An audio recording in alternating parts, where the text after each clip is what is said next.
আমি কেন এই কথা বলছি যে আমাদের দীর্ঘদিন ধরে জনগণনা হচ্ছে না, সেন্সাস হচ্ছে না।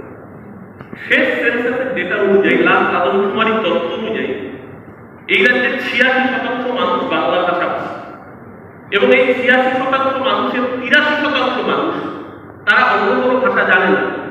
আমরা যারা কলকাতা মহানগরে থাকি, আমরা কিন্তু হিন্দি বলতে পারি, হিন্দি বলাটা অপরাধ, কোনো ভাষা বলাই অপরাধ, কেউ ইংরেজি বলতে পারে। কিন্তু এই 17% মানুষকে বাদ দিলে বাকি যে 83% মানুষ, যারা পশ্চিমবঙ্গের কেউ বীরভূমে থাকে, কেউ পুরুলিয়ায় থাকে, কেউ কুচবিহারে থাকে, বা কেউ হয়তো কলকাতা শহরে, তারা বাংলা ভাষা ছাড়া অন্য কোনো ভাষায় কমিউনিকেট করতে অক্ষম। এটা তার অপরাধ নয়। ভারতবর্ষের সংবিধানের 6th শিডিউল আমার অধিকার দিয়েছে হিন্দি এবং ইংরেজি ভারতবর্ষের অফিসিয়াল কমিউনিকেশন ল্যাঙ্গুয়েজ। ভারতবর্ষে কোনো রাষ্ট্রভাষা নেই। যারা বলে হিন্দি আমাদের রাষ্ট্রভাষা, তারা মানুষকে বিভ্রান্ত করে, তারা মিথ্যা। হিন্দি বলে কোনো রাষ্ট্রভাষা নেই।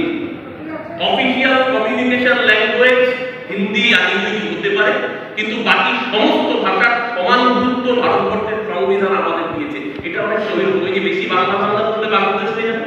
আসলে এটা সেই মনোভাব যারা বলে বেশি আম্বেদকর করার থেকে ভগবানের নাম করা বলে। আমাদের কাছে ডক্টর আম্বেদকর,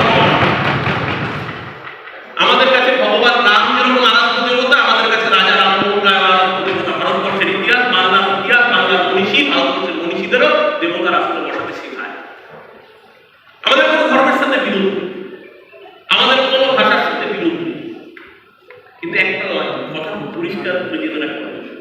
আমরা আন্তর্জাতিক মাতৃভাষা দিবস উদযাপন করি এই বাংলা ভাষার জন্য। এই বাংলা ভাষার শহীদরা ভাষার সম্মান রক্ষার্থে আত্মবলিদান, সারা পৃথিবী উদযাপন করে আন্তর্জাতিক মাতৃভাষা দিবস। 21শে ফেব্রুয়ারি আমরা আমার ভাইয়ের রক্তের আন্দোলন করি। একইভাবে আসামের বরাক উপত্যকা বাংলা ভাষা বলার অপরাধে মানুষকে শহীদ হতে হয়েছে। সেই ভাষার ঐতিহ্য নিয়ে, লেগাসি নিয়ে যখন আমরা আমাদের নিজ ভূমে কাজ করতে যাচ্ছি, আমার হিন্দি বলাতে কোনো অসুবিধা নেই, কিন্তু যদি কেউ আমাকে হিন্দি চাপিয়ে দেয় তাতে আমার অসুবিধা আছে। আমি যেভাবে স্বচ্ছন্দ বোধ করবো, আমি আমার মাতৃভাষা নিয়ে গর্বিত, আমি সেই ভাষায় কথা বলবো। আমি মাননীয় মহানাগরিক, আপনার জ্ঞাতার্থে আমি একটা ছোট্ট তথ্য আপনাকে এখানে পরিবেশন করি। সেটা হচ্ছে যে 2015 সালে এমনকি ভারতের রিজার্ভ ব্যাংক মাস্টার সার্কুলার বের করে জানায় যে প্রতিটা ব্যাংককে কোনো রাজ্যের মূল ভাষাতেও বাধ্যতামূলকভাবে পরিষেবা দিতে হবে। অর্থাৎ পশ্চিমবঙ্গের ক্ষেত্রে পরিষেবা দিতে গেলে বাংলা ভাষাতেও তাকে পরিষেবা দিতে হবে।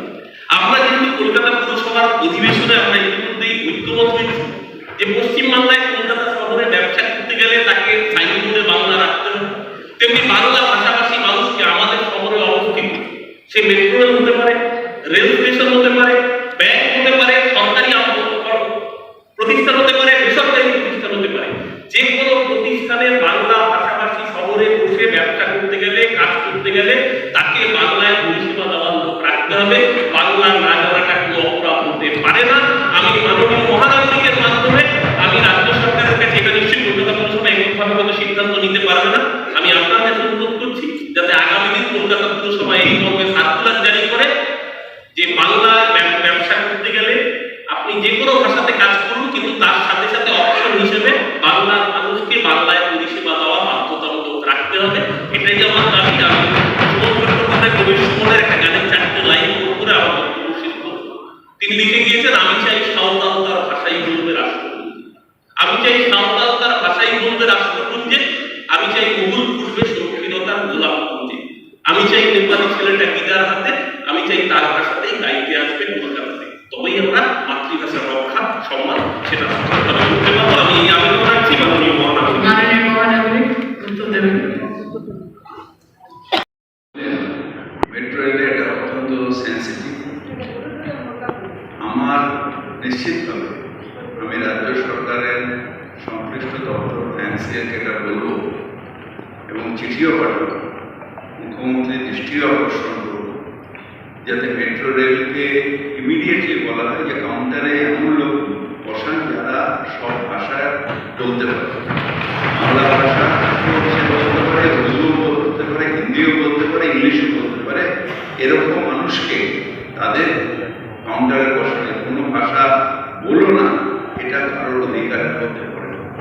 আমাদের পৌরসভাতেও বিভিন্ন পরিষেবার কাউন্টার আছে যেখানে আমরা সব ভাষা সেরকমই লোকেদের বসাই যারা সব ভাষা যদি হিন্দি ভাষার লোক আসে তিনিও যদি বলেন যাতে সেই ভাষায় বলতে পারেন, যদি ইংরেজি ভাষার লোক আসেন তিনি ইংলিশেও বলতে পারবেন, আবার বাংলা ভাষা নিশ্চিত হবে। কিন্তু আমরা বাংলায় থাকি, আমরা এখানে আমাদের যখন শুরু হয় তখন আমরা যাত্রী আমাদের এই রাজ্য সঙ্গীত বাংলার মাটি বাংলার জোয়ার বলে গান গাইছি, অথচ বাংলাদেশ আর বাংলা ভাষা বাংলাদেশের একলার ভাষা বাংলা নয়, বাংলার ভাষা আমাদের ভারতের ভাষা এবং সেই ভাষা ভারতীয় হিসেবে আমাদের বলা, কারণ আমাদের সিক্স শিডিউলের সব ভাষা যেসব ভাষাগুলো আছে সেগুলো সব ভারতের ভাষা এবং সেই ভাষাকে সম্মান রাখা সবকটা সরকারি কর্মচারী তাদের নিজেদের দায়িত্বের মধ্যে পড়ে। তাই যদি এটা হয়ে থাকে এটা অত্যন্ত নিন্দনীয়। এই হাউস থেকে আমি মেট্রো রেলের যারা এটা করেছে সেটাকে নিন্দা জানাই এবং নিশ্চিতভাবে জিএম মেট্রো রেলের কাছে আমরা প্রস্তাব পাঠাবো যাতে এরকম ধরনের যারা কথা বলেন তাদের অন্তত পাবলিক ইন্টারাকশনের মধ্যে না রাখা, তাদের অ্যাকচুয়ালি থাকা উচিত তাদের কোনো চিড়িয়াখানায়, তার কারণ তারা মানুষের প্রয়োগ করেন।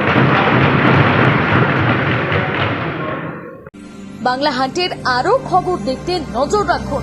বাংলা খবর মানেই বাংলা হান্ট।